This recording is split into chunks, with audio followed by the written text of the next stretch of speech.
அன்பர் பணி செய்ய என்னை ஆளாக்கி விட்டுவிட்டால் இன்ப நிலை வந்தேதும் பராபரமே. கிருஷ்ண பரமாத்மாவின் பேரருளால் இவ்வாண்டு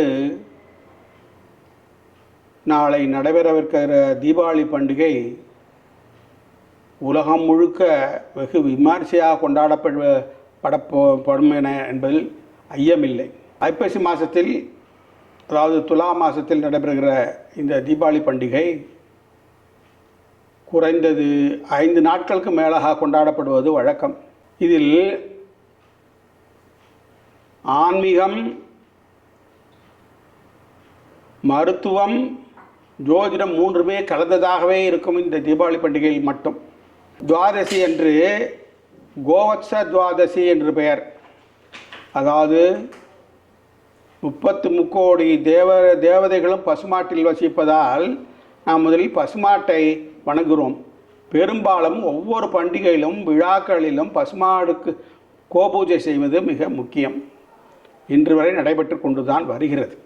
இந்த கோவத்ச துவாதசி பூஜை செய்த பிற்பாடு மறுநாள் திரையோதசி பண்டிகை. திரையோதசி என்பது தன திரையோதசி அப்படின்ற பெயர். சிவபெருமானுக்கு உகந்த நாள். தண்டேராஸ் என்று வடக்கே கொண்டாடுவார்கள். பொன், பொருள், ஆடை, ஆபரணங்கள், போக்குவரத்து இது அனைத்தும் வாங்குவது இந்த தன திரையோதசி அன்று சேரினால் எல்லாம் பெருகும் என்பது ஆழ்ந்த நம்பிக்கை. அக்ஷய திருதியை வாங்குவதை காட்டிலும் இந்த தன திரையோதசி அன்று வாங்குவது பன்மடங்கு யோகத்தை கொடுக்கும் என்பது சாஸ்திரம். அதன் பிறகு சதுர்தசி தினம். அதற்கு பெயர் என்னவென்றால் நரக சதுர்தசி என்று பெயர். ஏன் நரக சதுர்தசி? மிக கொடிய அசுரனான நரகாசுரன் யுவதிகளையும் தாய்மார்களையும் பெரியோர்களையும் கொன்று குவிப்பதை விளையாட்டாக கருதினான். அவனுக்கு கிடைத்த வரத்தால் விளையாட்டாக கருதினான். இதை கண்டு பொறுக்க முடியாமல் அவனுடைய தாயார் பூமாதேவி எந்த முயற்சியும் பலனளிக்காது போகவே கிருஷ்ண பரமாத்மாவை பிரார்த்தனை செய்தாள். அப்படியே அந்த பூமாதேவியின் கோரிக்கையை ஏற்று கிருஷ்ண பரமாத்மா நரகாசுரனை வதம் செய்தார். அப்போது அவனுடைய ஆத்மா பிரியும் நேரத்தில் அவன் மறுபடியும் ஒரு வரனை வேண்டிக் கொண்டான் கிருஷ்ண பரமாத்மாவிடம்.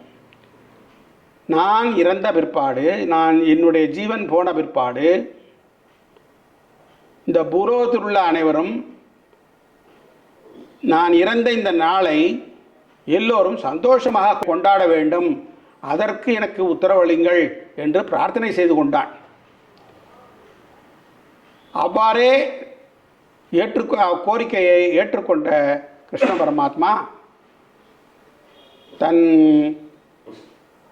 பூமி தாய் பூமாதேவியினுடைய முன்னால் நடந்ததால் இதனை தீபாவளி கொண்டாடுகின்றனர் மக்கள். அடுத்ததாக அது சதுர்தசி ஸ்நானம் என்ற ஒரு வகை ஏற்படுகிறது. அதில் பொதுவாகவே தீபாவளி சதுர்தசி, நரக சதுர்தசி ஸ்நானம், அதற்கு இன்னொரு பெயர் கங்கா ஸ்நானம் என்று பெயர்.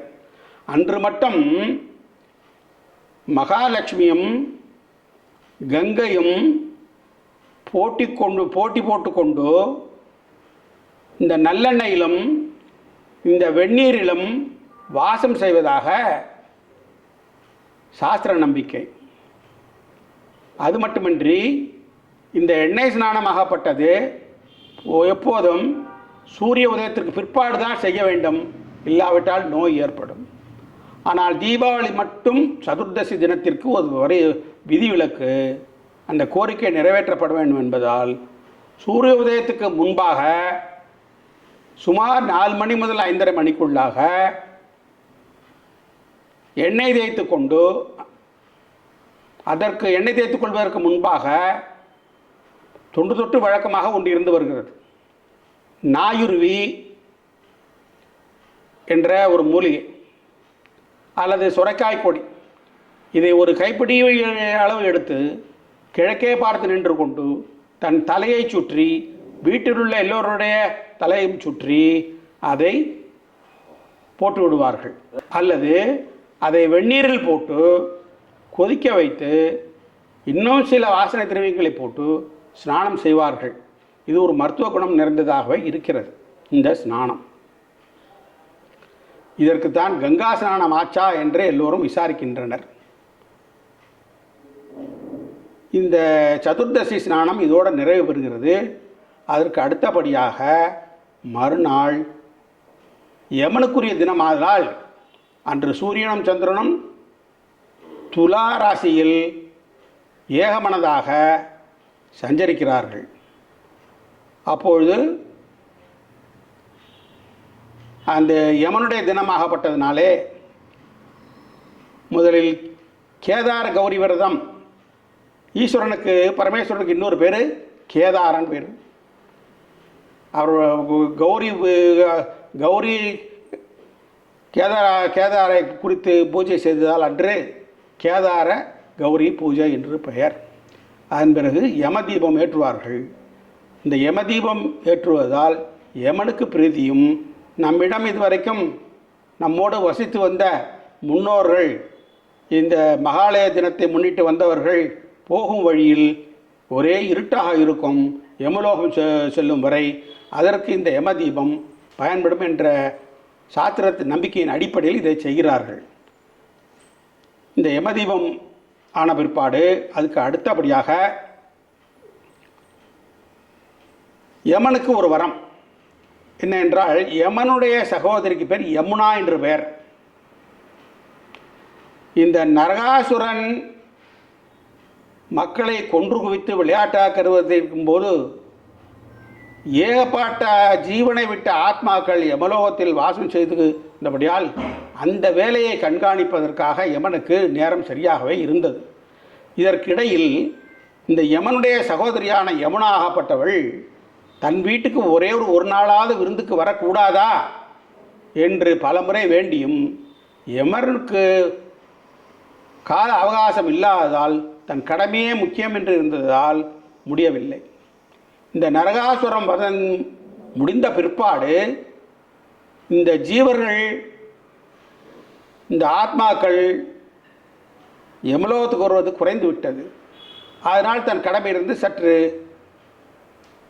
விலகி இருந்ததினால், ஓய்வு பெற்றதினால், அந்த நேரத்தில் தன் சகோதரியான யமுனா தேவி கூப்பிட்டதினால் ஞாபகம் வந்து தன் சகோதரி வீட்டில் போய் உணவருந்த போனார்.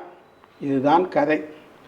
அதனால்தான் அதை தொன்று தொட்டு அதே வழியை இன்றளவும்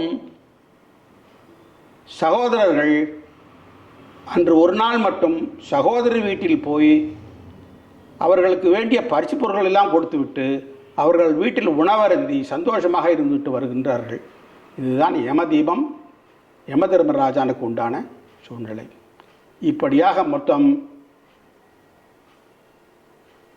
அந்த யம தீபம் செய்துவிட்டு அன்று முடிந்தால் யமனுக்கு கூட தந்தை இருந்தாலும் சரி இல்லாவிட்டாலும் சரி வெட்ட வெளியில் நின்று தர்ப்பணம் கொடுக்கலாம். அது ஒரு புண்ணியமான செயலாகும். இவ்வாறாக ஒரு 5 நாட்களுக்கும் மேற்பட்ட வகையிலே இந்த தீபாவளி திருநாள் கொண்டாடப்படுகிறது.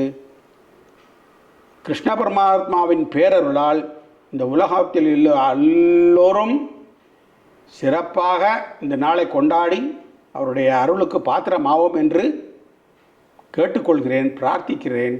நன்றி, வணக்கம்.